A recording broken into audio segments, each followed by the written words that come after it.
It should have been light enough by now to turn off the headlights, but the clouds and the rain had taken command of the situation. It wasn't a heavy rain, more of a dark drizzle, but enough to keep the wiper going. The rain didn't bother me because I would go fishing in any weather, as long as the water wasn't frozen. It was a habit that I had adopted 6 years ago after my 2 kids left for college. My married life took a turn for the worse at that time. For years, I had anticipated the children leaving so that Polly and I could spend a little quality time together, if you get my drift. Polly went the other way. After the kids were gone, she found new interests and new friends that didn't include me. Of course, being the trusting fool that I was, I initially never imagined that it was anything more than that. Luckily, I found out before it was too late.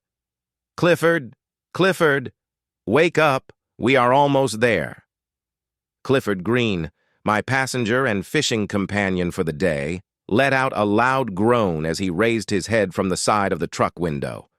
After a few more grunts and groans, he reached for the thermos on the dashboard. "You are crazy, Martin. I have no idea why I let you talk me into this.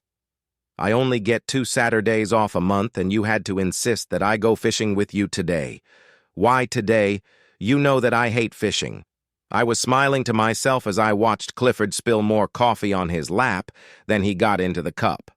That resulted in a colorful stream of cuss words as he struggled to wipe himself off and at the same time try not to spill any more. "It's special, Clifford. I'll explain it all to you after we get out on the lake. I absolutely needed you with me today." Clifford and I grew up together. He was now a detective with the Madison City Police Department, and I was an assistant director at the Department of Parks and Recreation. We both were fairly happy with our jobs and our lives in general. We were not what you would call the closest friends, but we were close enough to go fishing together. 10 minutes later, the rain had relented just enough so that we could launch the boat without getting completely drenched.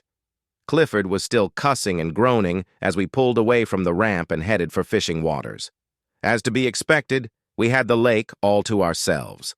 Nobody else was crazy enough to go out on a day like this. The coffee was gone, so all we had to drink was the beer in the cooler.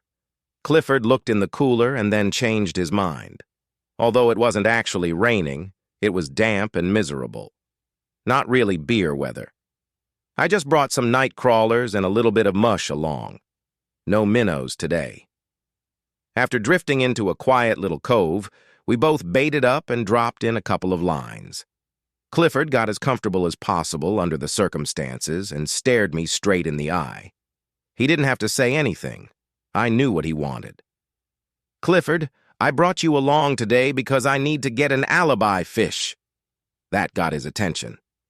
"What the hell is an alibi fish?" It was not an easy thing to explain. Now that I thought about it, it would probably sound stupid as well. Of course, when I planned all of this, I thought it was brilliant. "Clifford, I have to be able to prove that I was here today. Fishing. I need you to verify this, and I need the fish to prove that you are not lying for me just because we are friends." My friend gave me an exasperated look as he reached into the cooler.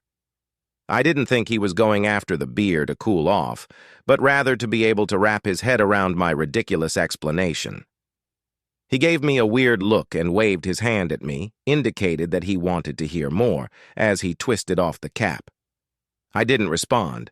I went for the ice chest and got a long neck for myself. It was too cool for beer, but we both had one anyway. "Do you remember Hannah Marshall?" "Yeah. She married that trucker from Paxton. Big brute that everybody said used to run with the devil dogs. Roscoe Boucher? They got married about 8 years ago. So what does Hannah Marshall, Boucher, have to do with your alibi fish?" "About 2 years ago, Polly started to hang out with Hannah. At first I just thought it was girl stuff, you know, shopping and having lunch and things like that." Go on, go on. "Where are you taking this, Martin?" "Clifford, I ain't the smartest guy in town, but it didn't take me long to figure out that Polly was running around on me." "I don't want to get involved with this, Martin. I am not going to stick my nose into your personal problems. Hold on, hold on. I am not asking you to stick your nose into my married life. All I want you to do is to verify that I was here with you today and that we have obtained the fish to prove it. The alibi fish? Right. Without the fish, anything that you say might be suspect. Clifford finished his beer but didn't go for another one. Damn it, Martin. I think you are watching too many detective shows on TV. That is the most ridiculous thing I have ever heard of. If I say that we were together fishing this morning, that should be the end of it. I will feel better if we had the fish. I heard a groan come from my fishing partner as he pulled in his line. While he was putting on a fresh worm, he tilted his head sideways to look at me. You haven't told me why we are here, Martin. You still haven't told me why you need an alibi. I hit the trolling motor for about 5 seconds to allow us to drift closer to the pads near the shore. I started to get seriously interested in what Polly was doing, but I didn't know what to do about it. She isn't big on using the computer for anything, so I discarded the idea of trying to track any activity there. Polly loved her cell phone, but I had no idea how I could get any information by monitoring her calls. Hell, I wouldn't know how to do it if I wanted to. Okay, I get it. You're a technical klutz. What did you do? I got 3 voice-activated Dig-It-All recorders at Radio Shack. I put 1 in the kitchen, 1 in the living room, and the last 1 in the bedroom. I had to move the 1 in the kitchen 3 times so that it wouldn't pick up noise from the refrigerator and the other appliances. Since we are here under these peculiar circumstances, I have to assume that this idea worked for you. Yes, all I found out the first couple of weeks is that Polly and Hannah were seeing 2 guys on a regular basis. That bothered me so much that I didn't listen to any more recordings for about a week. Did you find out who they were? Hannah was seeing a guy named Simon who worked at the powerlift gym over on Bleecker Drive. I never got his last name. We have had some problems over at that place. It is not the kind of establishment where housewives typically go to do aerobics. What about Polly? Do you know a guy named Carmen that works at Monsanto Motors? Carmen Cambria? Oh boy, are you lucky. That guy is trouble, big time. We have been trying to nail him for years now. How the hell did Polly hook up with him? I have no idea, but it looks as if they have been seeing each other for almost a year. Clifford grabbed 2 bottles out of the chest and tossed me one. Okay, Martin. So now I know that Polly is cheating on you with Carmen Cambria, but I still don't know why you need an alibi. Most of the time, the conversations that I pick up between Hannah and Polly are not of any importance. Last Tuesday, when I got home, the recording from the living room was a little different. I made a couple of copies of it and put one aside for you. I stopped talking for a moment as I watched one of my bobbers jiggle around on top of the water. It stopped moving, so I started talking again. Why don't I just play it for you? Recording. We have to do it on Saturday. Martin always goes fishing on Saturday and he goes alone. That means that he won't have an alibi. Saturday sounds good to me, but we have to get it done early before Roscoe wakes up. I'll give Martin's gun to Carmen right after Martin leaves to go to the lake. I figure he can get over to your place about 8 o'clock. Is that early enough? That will be great. Roscoe will still be dead to the world. He doesn't start to move till about noon on Saturday. Carmen said he will shoot him once in the head and once in the heart, just like they do in the movies. He will wipe off his prints and then leave the gun by the body. You can call 911 and report an intruder. By the time the cops get there, Carmen will be back over here. Are you sure they will be able to trace the gun back to Martin? Absolutely. He bought the gun from a friend of his who is a detective. It is registered and easily traceable. Martin won't have anybody to claim he was fishing with him, since he always goes alone. Just in case, Simon will be down in Atlantic City until late Sunday. I can tell the police that Carmen was with me all morning, if it becomes necessary. It is time to put this charity to an end anyhow. Wow, I hope that all of this works out. I'll get $2 million in insurance money and you can watch Martin go to jail for a long, long time. Hey girl, we got to go. Kohl's opens in 10 minutes. Clifford stopped drinking his beer and just stared at me. I never heard anything so stupid in all my life. What do you mean? Are you sure that they weren't pulling your chain or setting you up? What do you mean? Well, maybe they found one of the recorders and knew that you were listening in, so they staged this little discussion to mislead you. I guess. Anything is possible. Actually, I didn't go to the police or call you earlier because I wasn't sure myself. Clifford finished his long neck and stuck it in the trash bucket. Are they talking about the Beretta that I sold you 3 years ago? Must be. It is the only gun that I own. Hell, I never even shot the thing. It just sits in the night table by my bed all the time.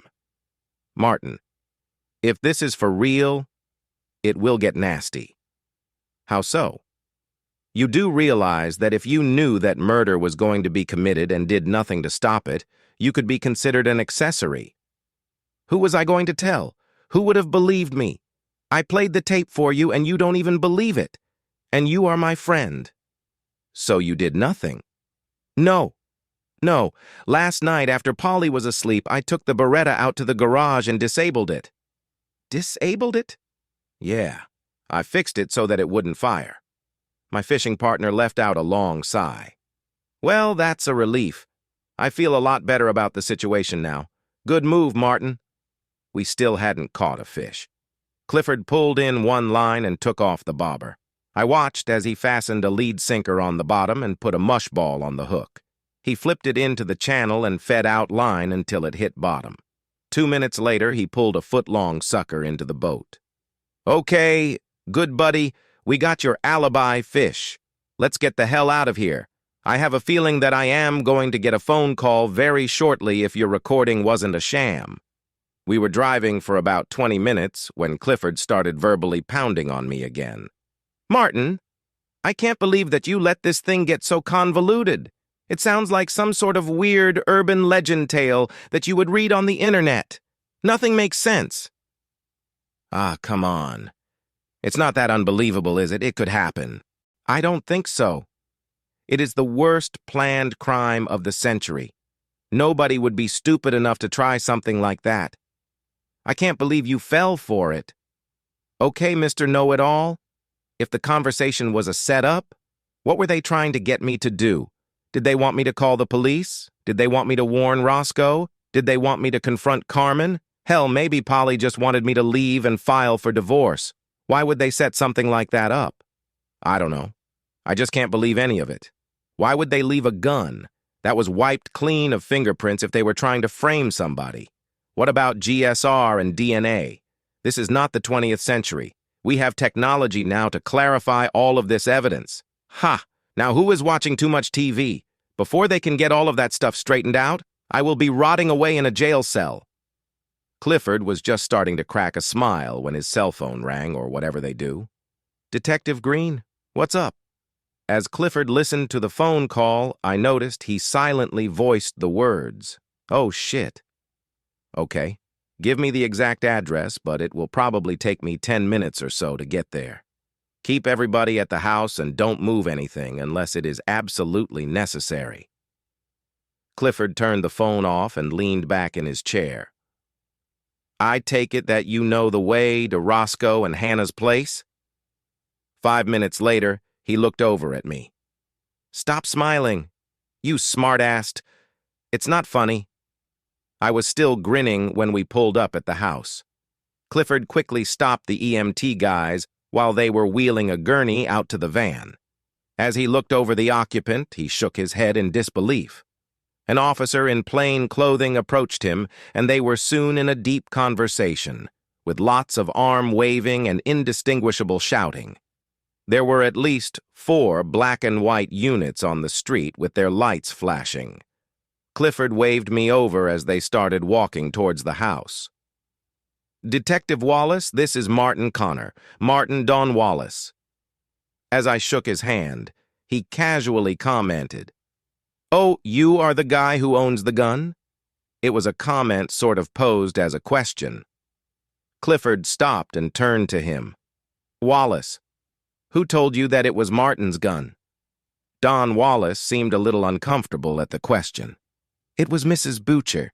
I asked her who the owner of the gun was, and she said Martin Connor without hesitating. Don, how did she know that? I don't understand. How did Hannah Boucher know that that gun belonged to Martin Connor? I am not sure. Have somebody take her down to the station. We have a lot of talking to do. Detective Wallace went into the house. Clifford glanced back at the EMT vehicle as it was leaving. I couldn't catch much Clifford, but he looked to be in bad shape from what I could see. Is Roscoe going to be okay? Roscoe? Roscoe is fine. That bloody mess on the way to the hospital is Carmen Cambria. Oh. Martin, I thought you said you disabled the gun. I did. Hell, it took me about 2 hours. What the hell did you do to it? I drilled a small hole in the barrel and then forced a bolt into it. It seemed to be blocking the barrel pretty well when I finished. I burned through 4 drill bits getting that hole done. Why? Why didn't you just take out the firing pin? I didn't know how to do that. Clifford sighed deeply and gave me a small grin. It seems that Carmen decided to wake Roscoe up just before shooting him. I guess it was some kind of macho thing. Anyhow, when Carmen pointed it at Roscoe's head and pulled the trigger, it exploded and blew half of his hand off. He lost his thumb and 2 fingers. It only took a few seconds for Roscoe to figure out what was going on. He was still beating on Carmen 5 minutes later when the police finally arrived. They had to hit him with a taser to pull him off. Well, I sort of disabled it. It didn't truly fire. Geez, Martin, I can't believe all of this. As we walked into the house, Detective Wallace was bringing out Hannah in handcuffs. I guess he figured something out. Clifford looked over at Wallace as he passed. Go by 321 David Drive and pick up Polly Connor also. And whatever you do, don't let the 2 of them get together. Use 2 cars. Roscoe was sitting at the kitchen table. An MT was putting some type of antiseptic on his hands. It must have stung a little, but he never flinched. His head snapped up when he saw Clifford and me. Martin, was that damn gun yours? I looked over at Clifford with a guilty expression on my face, unsure of how to respond. Yeah, it's mine. But I didn't give it to him. I keep it in my nightstand for protection. Well, it is damn lucky that you never had to use it. I don't know what was wrong with it. Clifford realized my dilemma and jumped in. Roscoe, Martin learned about what Carmen was going to do but didn't know how to handle it. He notified me this morning, but just in case, he jammed up the barrel of the Beretta. That's why it exploded. Geez, Martin. Why didn't you let me know? I was afraid that I might be wrong, or they might change plans if the first one didn't work. If it wasn't for real, nothing would have happened. I am sorry, Roscoe, but I didn't know what the hell to do. I did the best that I could. Okay. I don't like it, but I understand. By the way, why didn't you just take the firing pin out? Out of the corner of my eye, I saw Clifford smile as I was groaning at Roscoe's obvious question. Roscoe stood up and put his hand on my shoulder as he walked toward the refrigerator. Don't worry about it. You did fine. Weird, but fine. He grabbed a bottle of V8 juice from the top shelf and took several large swigs. I wandered outside as the police took care of everything else that had to be done. 20 minutes later, Clifford came out and told me to go home. I wasn't looking forward to it, but Polly wasn't going to be there anyhow, so it didn't matter. When I got home, I found that Polly had a fresh pot of coffee made. I guess she was expecting company. I had 2 cups and then plopped down on the sofa for a short nap. Getting up at 4 a.m. sometimes leaves me drowsy later in the day. The phone woke me up about 5 hours later. Martin, it's Wilbur. Polly just called me from the courthouse and asked me to come down and post bail for her. She wouldn't tell me anything else. What the hell is going on? Why didn't she call you? Wilbur, I'm afraid your daughter has gotten herself into a little trouble. She wouldn't call me. In fact, she probably doesn't even want to talk to me. You will have to get her to explain it to you herself because I am afraid that you would not believe me." Damn, that sounds ominous. Is she hurt or anything? No, she is fine. When you get her bailed out, please take her to your place. I will bring all of her clothes and stuff over there as soon as I can. Can you raise the money you need? Yeah, that won't be a problem. What about the kids? Do they know? I'll let them know, Wilbur. Don't worry about that. After my father-in-law hung up, I grabbed a half-dozen trash bags and started filling them with Polly's finery. I emptied the dressers first and then the closets and bathroom. Anything else that might be stored away, she could get later. I put the Alibi fish in with her best dresses and tossed the bags into the back of the boat. I called my son Benson at his Clarksville apartment. He had been stationed at Fort Campbell for the last 2 years. I told him that his mother got into a little bind, but did not elaborate. I knew that he had a lot more questions, but I didn't want to get into that at this point. My daughter Sharon was not quite as laid back about the whole thing. She was living in Baltimore with her new husband for about a year now. Since I refused to explain things to her satisfaction, she let me know that she would be coming home first thing in the morning. She seemed a little upset with me for some reason. I didn't push it. 20 minutes later, I piled all of Polly's bags on the front porch of her parents' home. No one was at the house when I arrived, and I didn't feel like waiting around. I went to the Outback for supper. I had a hard time finding a parking place with the boat on the back of the truck. I slept well that night. There wasn't much of anything that I could do on Sunday, so I spent the day inventorying everything. I decided that it was time to move on. I made 2 lists: what I could leave behind and what I wanted to take with me.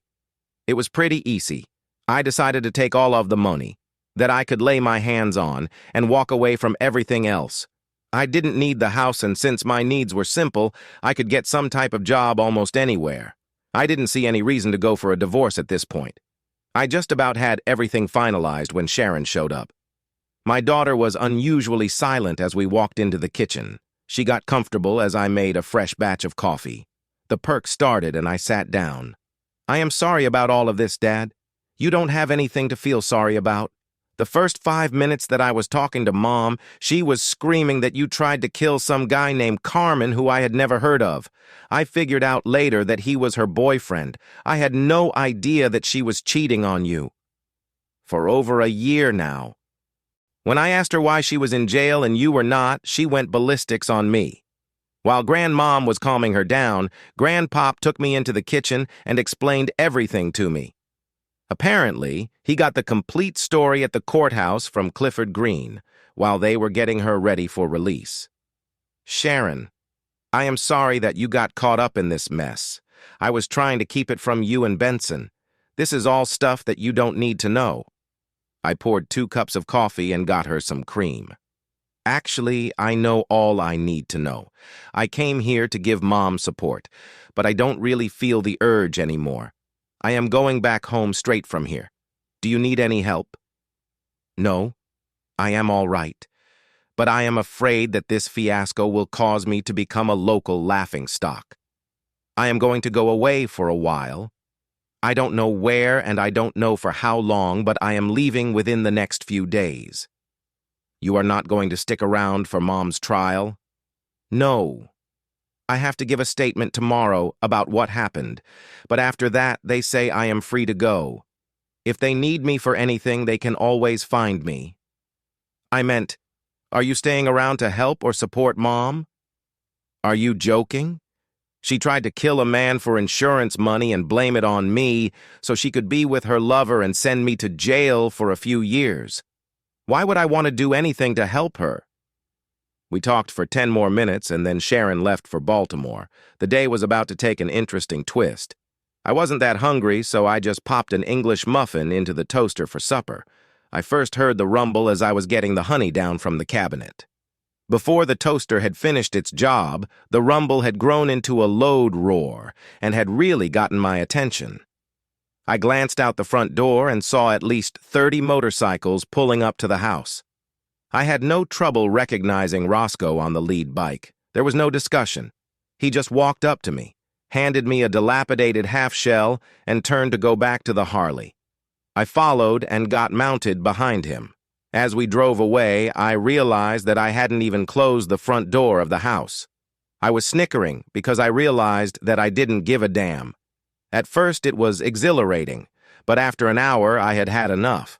It wasn't hard to figure out that we were headed to Atlantic City, and I had a pretty good idea why. What I couldn't figure out was my contribution. By the time we arrived at the Taj, the number of bikes had somehow doubled. The noise that they generated as they streamed into the underground parking garage was deafening. The majority of the riders started going into the general casino area, while Roscoe, myself, and 3 others headed for the elevators to the main hotel. The 3 guys got off on the 7th floor, but my escort and I continued on to the top. I did notice that all of the security cameras had been coated with some type of foam insulation spray. Roscoe seemed to know exactly where he was going and how to get there. 2 minutes later, we were on the roof, overlooking the Atlantic Ocean. We were standing quietly, and he noticed me looking at him as if silently wanting an explanation that I really didn't want. He smiled and placed his enormous hand on my shoulder. "You did fine, Martin. You did fine." About that time, the 3 guys joined us on the roof with a new player. Simon Walcott was definitely scared to death as he reluctantly arrived. Although he worked at a commercial gym, he was no match physically for Roscoe. Again, there were no words spoken. Roscoe simply grabbed Simon by his neck and the seat of his pants and walked him off the edge of the roof. 5 minutes later, the 4 of us were on our way back home. The rest of the group stayed at the casino. Roscoe dropped me off at the house. The other 3 guys had disappeared somewhere along the way. I handed him back the helmet, we smiled, and we said nothing again. I liked this guy. I slept well that night. Clifford came by early the next morning. He had called several times Sunday night to check on me and got no answer. I just smiled and said I had too much to drink and had passed out. It went no further. It was a busy day. I had everything planned out and it all went like clockwork. I spent the whole day closing accounts and tidying up loose ends. I called Wilbur to see how things went at his end. He arranged for Polly's bail and she was settled in at their house. He asked if I wanted to speak to her and I declined. I am not certain if she was up to it or not, but he felt obligated to ask. Hannah had no one to post bail for her, so she was going to be a county guest until her trial. I was just getting ready to go to Taco Bell for supper when Clifford called again to let me know that Simon had been found dead in Atlantic City. He asked me if I knew where Roscoe was. He didn't think it was funny when I laughed at his question. His demeanor picked up a little when I told him to come over to the house to get his new boat. Hell, I didn't need it anymore, and I didn't want to waste a lot of time trying to sell it. I spent the next 4 weeks living with Sharon and her family. Every day I went down to the harbor and just milled around with all of the tourists. Clifford was more than willing to give me the status of things at home. Polly and Hannah avoided trial by pleading guilty to a variety of charges. They both received sentences of 3 to 5 years. The Atlantic City police had no idea what happened to Simon and were not even actively pursuing any investigation into the matter.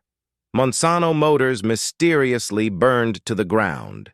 More than 87 cars were lost in the fire. There were no leads. Carmen Cambria spent over 2 weeks in the hospital and was now awaiting trial for various charges, including attempted murder. Roscoe agreed to stay in the area until Carmen's trial. I seem to have lost all interest in fishing. Subscribe to our channel to keep your partner from cheating on you, and listen to the next story because this story is nothing compared to the next.